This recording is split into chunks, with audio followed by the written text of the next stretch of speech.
Chapter 8. Witches. When Bess blacked out, she fell against George. Quickly, George and Nancy opened the car door, got out, and laid the unconscious girl on the seat. "Bess!" Nancy exclaimed.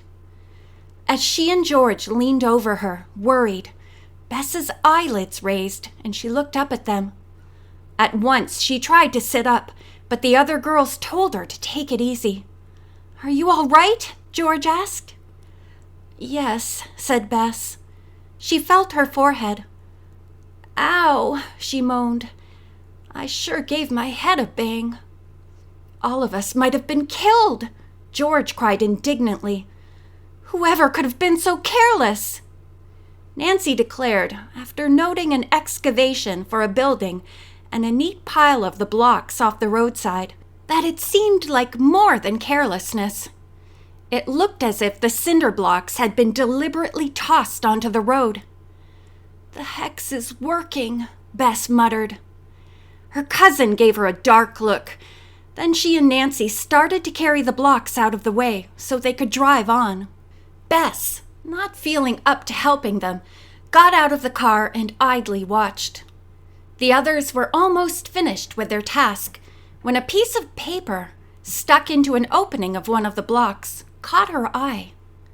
Bess walked over to it, picked up the paper, and discovered handwriting on it. "Listen to this! Here's a note. It says, 'Nancy Drew, witches are not wanted in Amish country.'"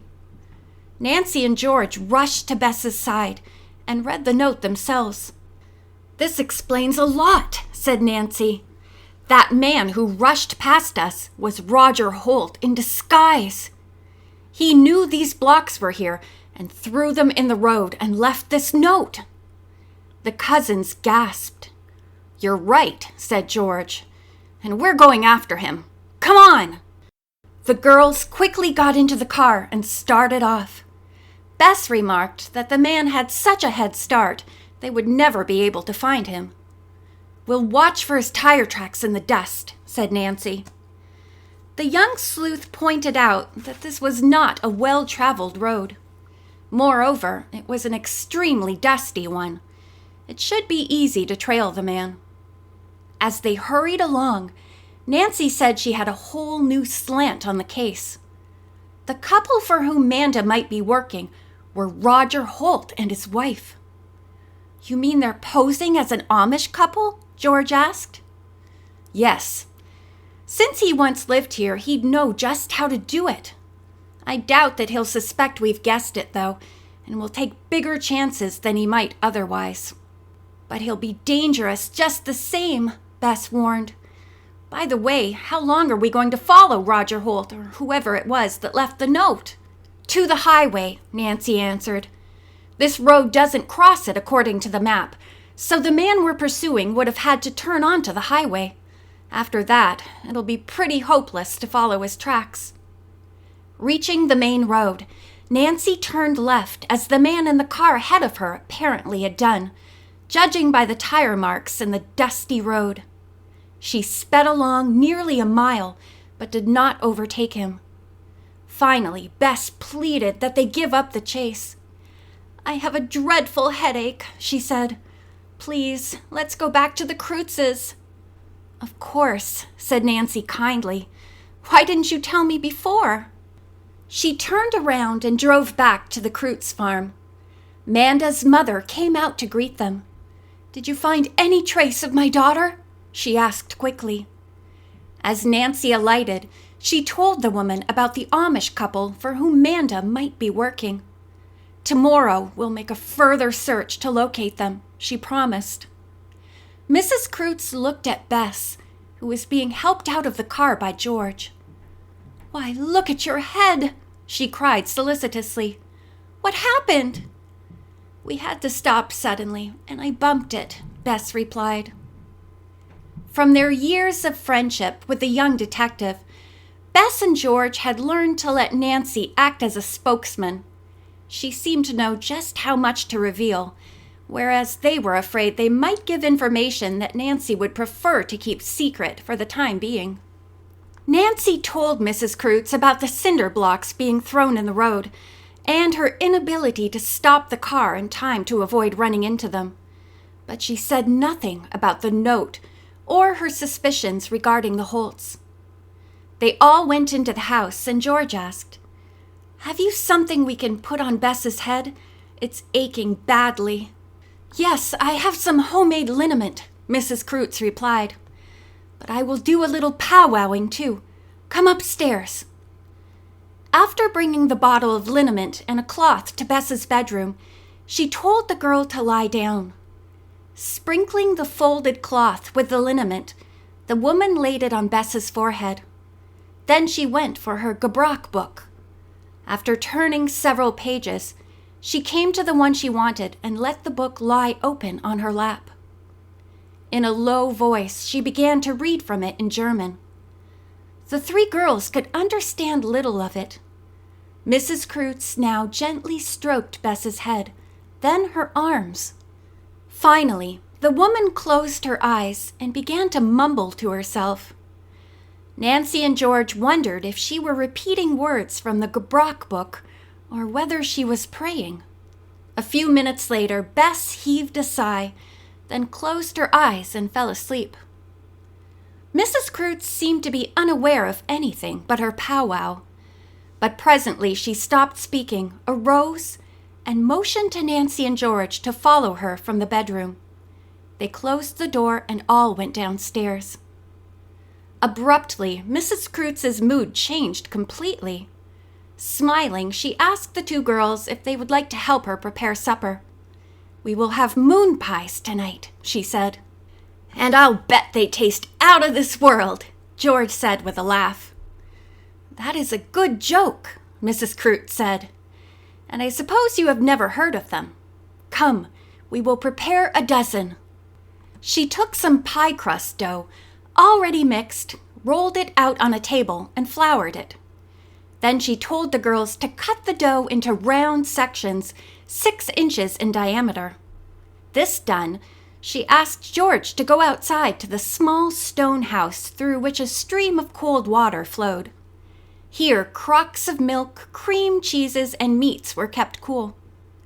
"Bring the roast of veal," the woman directed. "It stands behind on the top shelf over."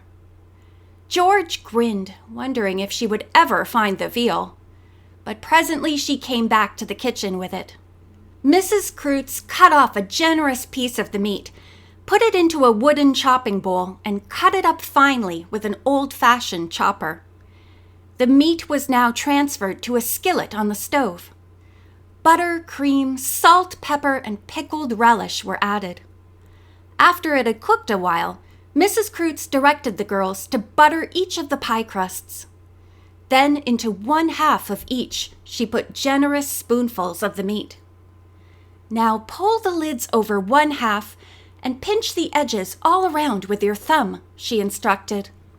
"Oh, they look just like half moons," George declared. Mrs. Kreutz said more butter should be spread on the top, then the moon pies would be ready for the oven. "Papa likes these for supper," she stated. "By the way, do not mention Manda to Papa.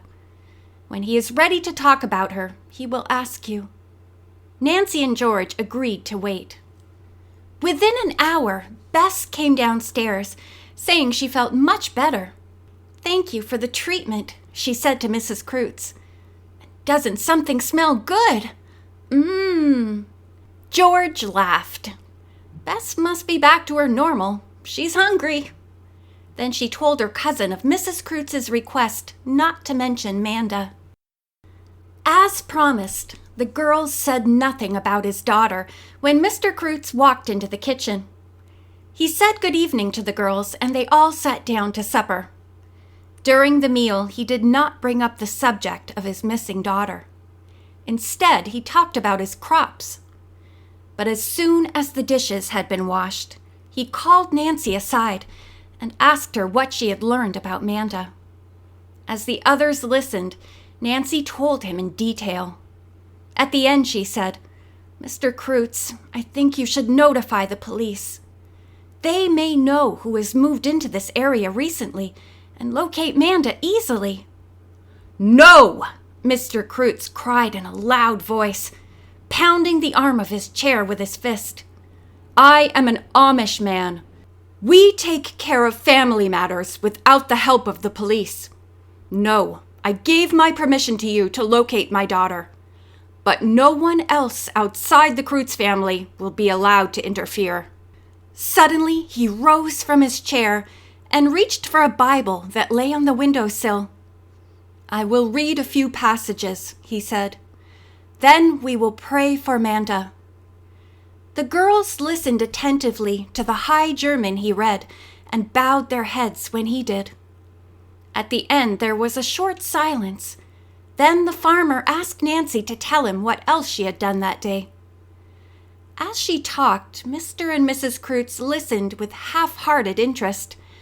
But when Nancy reached the part of her story about the note in the cinder block, the farmer cried out, "Du bin ein Hexmädel!" "But I'm not a witch girl," Nancy protested, amazed that evidently he now believed the superstition. Despite her denial, Mr. and Mrs. Kreutz at once became quite cool toward all the girls. Both of them said it was time to go to bed and nodded a curt good night.